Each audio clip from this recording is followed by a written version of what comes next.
플라스틱 컵에 음료를 담아서 마신다. 미세 플라스틱 폭탄이라고 아시면 될 것 같아요. 그 수치를 제가 기록을 해서 되게 충격을 받았던 적이 있거든요. 입자가 거의 6조, 그렇게 많은 나노 플라스틱이 내 몸에 들어온다고 보시면 될 것 같고요. 미세먼지처럼 아주 작은 사이즈이기 때문에 축적이 되면은 암과 연관이 되어 있다. 그런 것들이 생수 안에 1ml당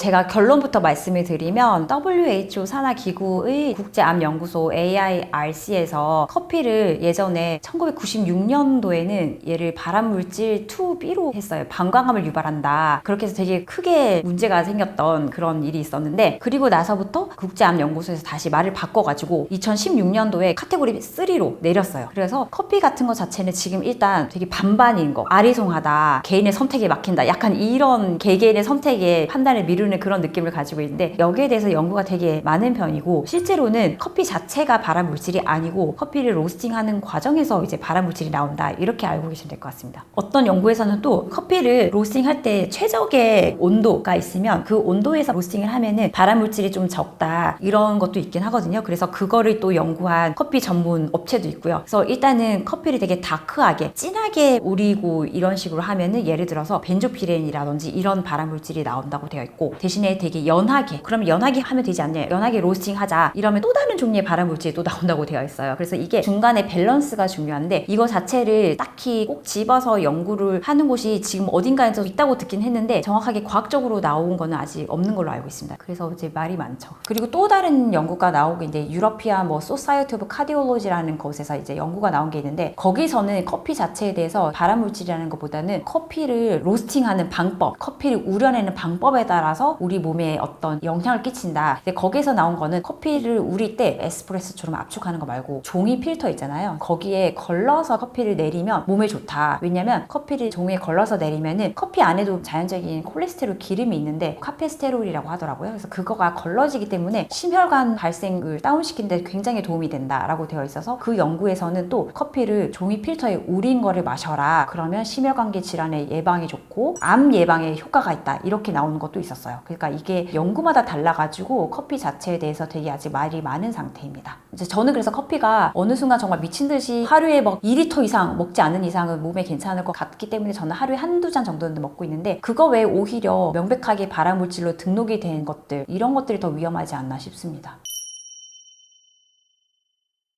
플라스틱 같은 경우는 우리 현대 사회에서 많은 분들이 굉장히 의존을 많이 하고 있고, 일회용 컵에 대해서 많이들 쓰고 계시잖아요. 근데 커피도 테이크아웃 할 때 다 그 일회용 플라스틱 컵에 테이크아웃을 하시는데, 제일 좋은 거는 뜨거운 종이컵도 되게 안 좋다고 되고, 왜냐면 미세 플라스틱 폭탄이라고 아시면 될 것 같아요. 저번에 제가 이거 뉴스 보도에서 이거를 봤기 때문에 그 수치를 제가 기록을 해서 되게 충격을 받았던 적이 있거든요. 그 수치 자체를 제가 적어놨었는데, 그 뉴스 보도를 제가 다 뒤져봤었어요. 그랬더니 연구한 국내도 있고 외국 연구팀도 있는데, 만약에 예를 들어서 종이컵 100도씨의 끓는 물을 따라서 만약에 먹는다, 그러면은 미세 플라스틱보다 더 세세한 입자를 나노 플라스틱이라고 하는데, 나노 플라스틱 입자가 거의 6조에 속한다, 그렇게 되어 있고, 그 다음에 실온의 플라스틱 컵에 음료를 담아서 마신다, 그러면 나노 플라스틱이 거의 3조 가까이, 정확하게 2조 8천억 이렇게 알고 있는데, 그렇게 많은 나노 플라스틱이 내 몸에 들어온다고 보시면 될 것 같고요. 플라스틱 같은 것들이 많이들 버려지는데, 얘네들이 분해가 돼서 미세 플라스틱이 되고, 미세 플라스틱에서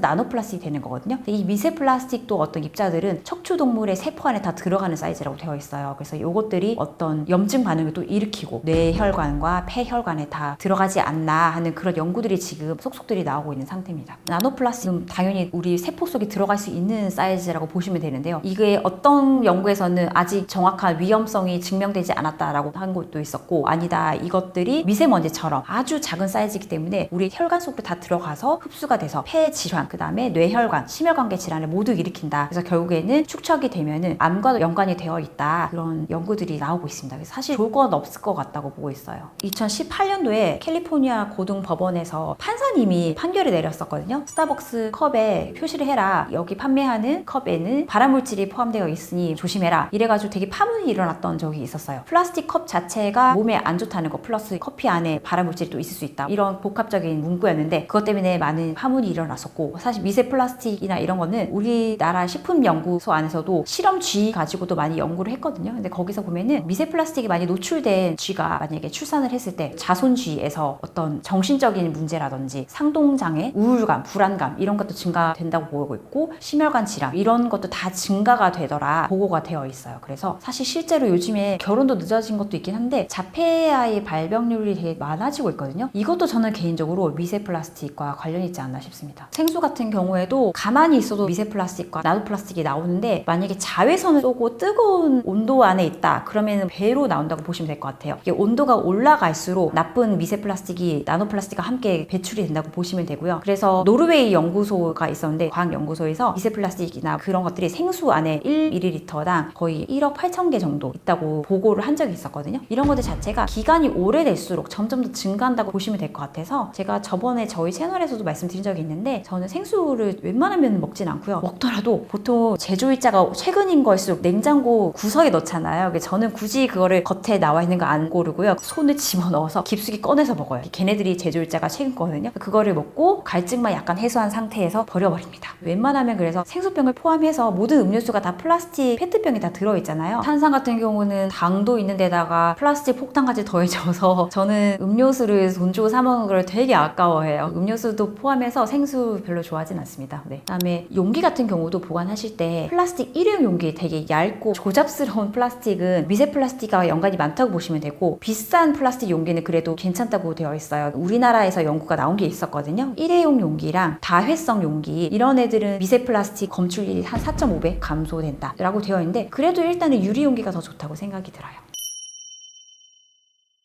우리가 되게 흔히 좋아하는 참치 캔이라든지 스팸 같은 거 따서 먹잖아요. 그래서 먹고 직후에는 괜찮은데요, 그게 코팅이 되게 잘 되어 있어요. 왜냐면 코팅해야지 음식을 오랫동안 보관할 수 있고 산소와 접촉을 차단하는 그런 역할을 하는데, 통조림에 깠을 때 산소와 접촉을 하기 시작하면은 발암 물질이 나온다고 보시면 되거든요. 대표적으로 뭐 비스페놀이라든지 벤조피렌 이런 애들이 나오는데, 이런 것들을 그냥 공기 중에 노출이 오래되면 오래될수록 나온다고 보시면 될 것 같아요. 만약에 드셔야 된다 그러면 한번 땄을 때 그때 먹는 거에서 끝내셔야지. 그리고 나머지는 따로 유리 용기라든지 다른 용기에 담아서 보관하시는 게 좋고요. 그게 아니면 통조림 자체는 꼭 반드시 버리셔야 됩니다. 고기 구울 때 나오는 그 연기 안 좋다고 많이 들어보셨을 건데, 고깃집에 가면은 철판 고기들 많이 드시잖아요. 철판 고기 자체가 우리가 집에서 해먹는 후라이팬 온도보다 훨씬 높거든요. 후라이팬 온도는 아무리 이제 올라가봤자 제가 알기로는 한 180도 정도인데, 고깃집에서 먹는 것들은 200도를 훌쩍 넘어요. 근데 그 200도가 넘을 때 발암 물질이 확 나오거든요. 발암 물질이 연기와 함께 나오면서 그 연기 자체가 발암 물질인데, 그 연기를 우리가 마시는 것도 문제가 되고요. 또 옷에도 묻어요. 근데 그 옷에도 피부가 접촉이 되면 피부로도 스며든다고 되어 있기 때문에, 만약에 고깃집을 갔다 왔다 그럼 옷을 빠셔야 돼요. 세탁소에 맡겨갖고 빠는 게 좋고요. 그 다음에 연기가 직접적으로 되어서 고기 탄 부분은 당연히 말할 필요도 없이 발암 물질이 포함되어 있다고 보시면 될 것 같습니다. 가능하면 잘라서 드시고 연기 자체를 오래 씌우면 안 좋습니다. 당연히 노출량에 비례하기 때문에 국제암연구소에서 발표한 것들은 탄 부분 자체에 대해서는 당연히 발암 물질이 있는 거예요. 근데 이거를 노출량이 많으면 많을수록 암의 위험성이 올라간다고 생각하시기 때문에 어쩌다 먹는 거 그거 하나 가지고 과도하게 불안해하실 필요는 전혀 없고요. 예를 들어서 아스파탐 같은 경우도 발암물질로 분류를 이번에 했잖아요. 근데 아스파탐 같은 경우는 60kg짜리 성인이 제로콜라를 하루에 50캔을 먹어야지 암 위험성이 올라가는 그 허용치거든요. 탄 고기를 먹었는데 어떡하지? 그거 가지고는 절대 몇 번 가지고는 걱정하실 필요 없고요. 만약에 친구들하고 먹다가 뭐 게임에서 져가지고 탄 부분만 계속 먹었다, 뭐 100g을 먹었다, 그럴 때는 문제가 되겠죠. 근데 예를 들어서 국제암연구소에서도 고기의 100g을 매일매일 먹으면 대장암 위험성이 한 17% 올라간다고 되어 있는데, 그 100g을 전부 탄 부분을 먹었다 그러면 문제가 되겠죠. 근데 그게 아니라면은 안심하셔도 될 것 같습니다. 저도 고기 구워 먹는 거 되게 좋아하거든요. 그래서 저는 제 나름대로 고기를 한 점 먹을 때 상추를 막 두세 장씩 먹어요. 야채를 되게 많이 드시면 되고요. 그 다음에 굳이 그냥 굽는 것보다는 양파나 마늘 소스에 재워서 구워서 드시면 훨씬 낫다고 되어 있어요. 이런 애들이 항암 효과를 하는 음식들이기 때문에 마늘 특히 되게 좋고요. 양파 절인 거 이런 거에 소스에 절여가지고 그거를 구우시면 훨씬 낫다고 되어 있어서, 웬만하면은 그렇게 소스에 재운 고기를 구워 드시거나 아니면 야채를 많이 드시면 괜찮을 것 같습니다.